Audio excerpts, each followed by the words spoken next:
English का बहुत important topic शुरू करने जा रहे हैं जिसे ग्रामर में वॉइस के नाम से पढ़ाया जाता है।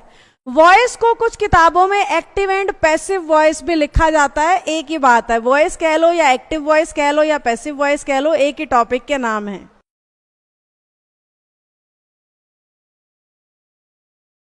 वॉइस में देखो बेटा दो शब्द आते हैं,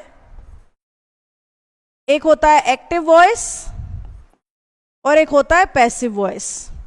ध्यान से सुनते रहना, मुझे काफी अलग तरीके से पढ़ाऊंगी, बिना टेंस के टॉपिक में डाले मैं आपको वॉइस सिखा दूंगी। बार बार tense tense tense, present tense, past tense, present perfect tense, ये सब बातें नहीं करूंगी। बड़े ही मजे मजे में मैं आपको वॉइस सिखा दूंगी बिना टेंस की मदद के। तो अगर आप में से किसी को टेंस नहीं भी आता या टॉपिक छूट गया है तो भी वॉइस समझ में आएगा, टेंशन ना लें। आइए, तो एक्टिव वॉइस और पैसिव वॉइस। एक्टिव वॉइस का मतलब होता है जहां पे सब्जेक्ट खुद काम कर रहा है, और पैसिव वॉइस का मतलब होता है जहां पे सब्जेक्ट का कोई महत्व नहीं है। तो जहां पे सब्जेक्ट हीरो होता है उसे एक्टिव कहते हैं, जहां पे सब्जेक्ट जीरो होता है उसे पैसिव कहते हैं। कैसे मैम? एक तो मैं मेहमानों के आगे खड़े होके बोलूं मैंने खाना बनाया आपके लिए, कैसा लगा? तो मैं में जी रही हूं, मैं यानी सब्जेक्ट अपने ऊपर ही जोर लगाए हुए है, इसे एक्टिव वॉइस कहते हैं। और अगर मैं कह रही हूं मैंने आपके लिए खाना बनवाया है, कैसा था?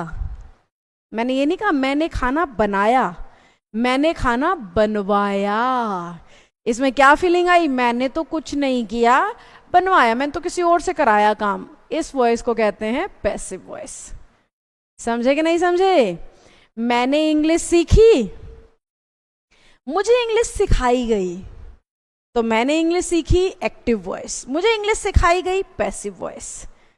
मैंने खाना खाया एक्टिव वॉइस, मुझे खाना खिलाया उसने पैसिव वॉइस। समझ पा रहे हो? जहां पे सब्जेक्ट खुद काम करता हुआ दिख रहा है, ऐसा लग रहा है सब्जेक्ट ही है सब कुछ, वो एक्टिव। और जहां ऐसा लग रहा है अरे नहीं भाई सब्जेक्ट ने तो कुछ नहीं किया, कोई और ही है करने वाला, उसे कहते हैं पैसिव।